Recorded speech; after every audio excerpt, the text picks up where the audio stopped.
Bonjour à tous, je suis encore avec mon ami Aboubacar qui est présent ici.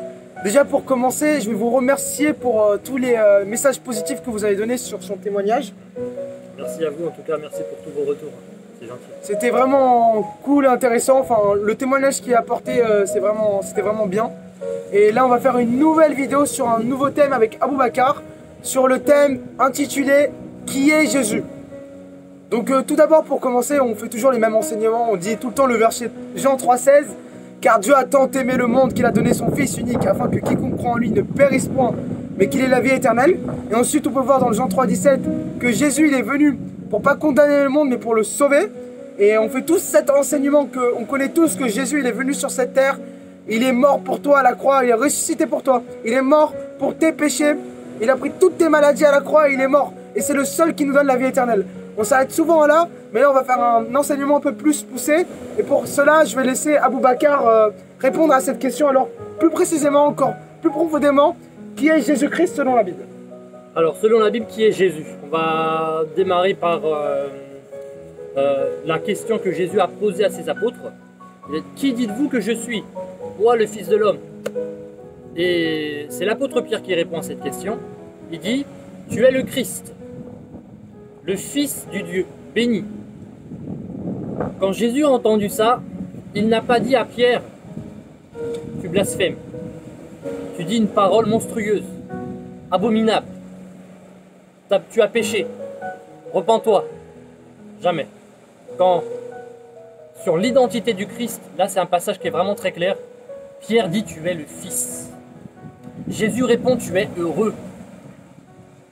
Jésus dit à Pierre, tu es heureux Pierre, parce que c'est pas la chair et le sang qui t'ont révélé que je suis le Fils. C'est mon Père qui est dans les cieux qui t'a révélé que moi je suis le Fils. Ça c'est le premier passage que j'ai à cœur de vous donner. Ensuite, il y a plusieurs personnes qui ont dit que Jésus est le Fils de Dieu. On va commencer par Dieu le Père, en personne. Durant un jour qui était vraiment important et attendu.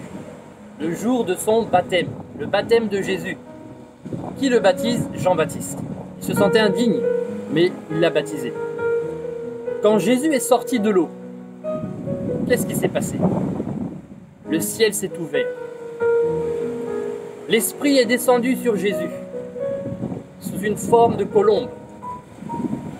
Et une voix s'est fait entendre du ciel. Celui-ci est mon Fils, bien-aimé, en qui j'ai mis toute mon affection. Ça, c'est la voix du Père au sujet du Christ. Une deuxième voix se fait entendre un autre jour, le jour de la transfiguration. Un jour qui est aussi important, parce qu'il y a Moïse qui descend sur cette montagne quand même. Mais il y a le prophète Élie qui descend aussi.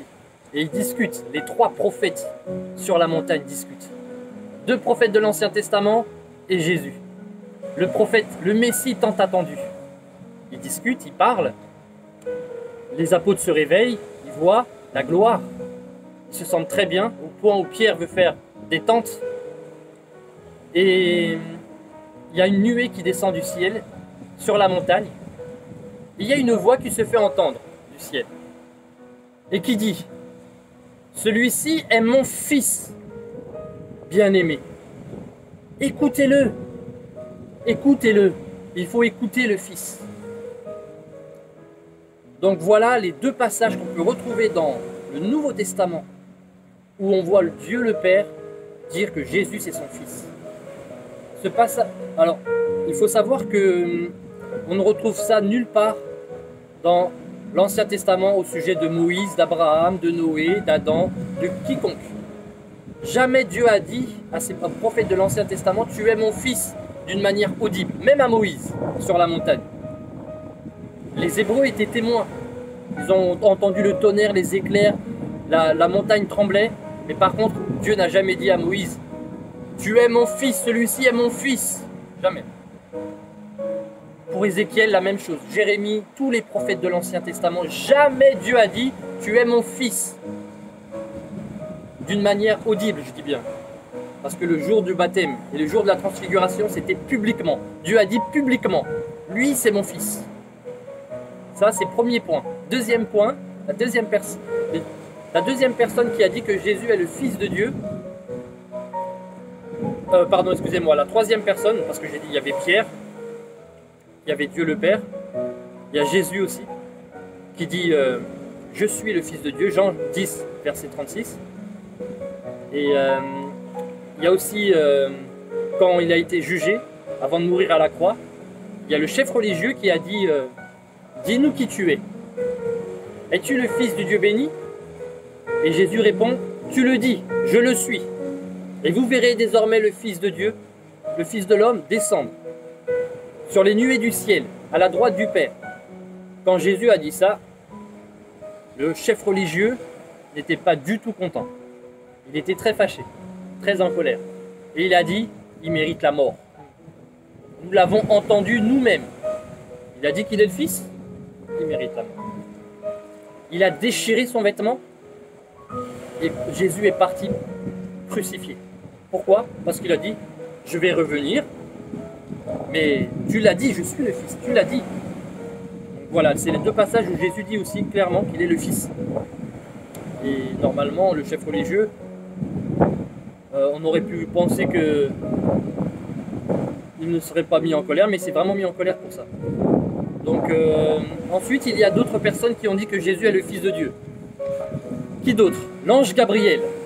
L'ange Gabriel dit, dans Luc chapitre 2, lorsqu'il va parler à Marie, petite parenthèse, l'ange Gabriel n'a jamais parlé à Jésus. Dieu parle directement à Jésus, mais l'ange Gabriel parle à Marie. Et l'ange Gabriel dit à Marie, le saint enfant qui naîtra de toi, il sera appelé Fils du Dieu très haut. C'est pourquoi il sera appelé Fils de Dieu. Pourquoi? Parce que quand Marie a dit, mais comment cela se fera-t-il? Je ne connais pas d'homme. L'ange Gabriel lui a dit, le Saint-Esprit viendra sur toi. Et la puissance du Très-Haut te couvrira de son ombre. C'est pourquoi le Saint-Enfant qui naîtra de toi, il sera appelé Fils de Dieu. L'ange Gabriel qui dit que Jésus, à Marie, ton fils là, ton enfant, il sera appelé Fils de Dieu. C'est quand même assez fort. Donc nous avons l'apôtre Pierre, nous avons Dieu le Père, nous avons Jésus en personne, nous avons l'ange Gabriel, nous avons Jean-Baptiste, quand il dit, et moi j'ai vu, et j'ai rendu témoignage, qu'il est le Fils de Dieu. Jean-Baptiste aussi dit que Jésus est le Fils de Dieu. Et pour terminer, je pense,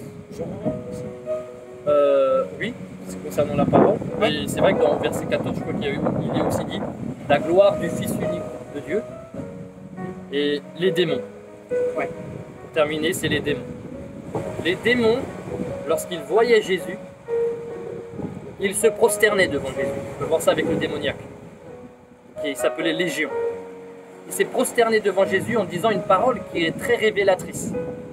Nous savons qui tu es. Pour vous dire, les démons, tous les démons qui existent au monde savent que Jésus est le Fils de Dieu. Parce qu'il dit, lorsque la Légion s'est présentée devant Jésus, ils ont dit, nous savons, ils se sont prosternés devant Jésus, ils ont dit, nous savons qui tu es le Fils du Dieu très haut. Donc ça fait quand même beaucoup de personnes, quand même beaucoup, des personnes pas négligeables quand même, qui disent que Jésus est le Fils de Dieu. Donc ça, c'était vraiment le premier point que je voulais mettre en avant, que Jésus est le Fils de Dieu. Maintenant, je peux ajouter encore deux passages. Il y a Hébreux chapitre 1 qui dit que Dieu nous a parlé à plusieurs reprises. Dieu nous a parlé de plusieurs manières. Dans ces temps qui sont les derniers, Dieu nous a parlé par les Dieu nous a parlé par les prophètes, dans les anciens temps. Mais dans ces temps qui sont les derniers, Dieu nous a parlé par le Fils, les prophètes, et puis il y a le Fils. Il y a une distinction. Une autre distinction, c'est dans la parabole des vignerons. Il y a une distinction. Le maître de la vigne envoie des serviteurs, qui sont les prophètes. Et puis ensuite, il envoie qui? Le maître de la vigne envoie le Fils. Il y a une distinction. Encore une distinction entre les prophètes et Jésus. Encore une autre distinction, je peux vous citer. Dans Hébreux chapitre 3, il est dit que Moïse était un fidèle serviteur de Dieu. Dans toute la maison de Dieu, il a été fidèle. Dans toute la maison de Dieu. Par contre, Jésus, il a été fidèle dans toute la maison de Dieu, mais comme fils. Pas comme serviteur, comme fils. Lisez Hébreux chapitre 3. vous allez voir qu'il y a une distinction entre Jésus et tous les prophètes. Il suffit juste de lire, de porter attention à ces versets. Et vous verrez qu'il n'y a pas une personne qui dit que Jésus est le Fils de Dieu. Il n'y en a pas deux, il n'y en a pas trois, mais il y en a plein, plein. Lisez et vous verrez que Jésus est le Fils unique de Dieu. Lorsque vous le confesserez de tout votre cœur, Jésus vous dira, comme il a dit à Pierre, Pierre, tu es heureux. Amen. Car c'est le Père qui t'a révélé que je suis le Fils de Dieu. Que Dieu vous bénisse abondamment et que le Saint-Esprit vous convainc. Amen. Amen. Nous vous remercions d'avoir écouté ce beau message. Pour finir, n'oubliez pas que nous venons d'un groupe qui s'appelle Tous pour Christ. N'oubliez pas de faire un passage sur l'Instagram, sur le YouTube, sur le Facebook, n'importe où. Et si vous êtes intéressé, veuillez nous contacter directement. Et en tout cas, merci d'avoir écouté cet enseignement et à une prochaine. Soyez bénis dans le nom de Jésus. Soyez bénis, que Dieu vous bénisse.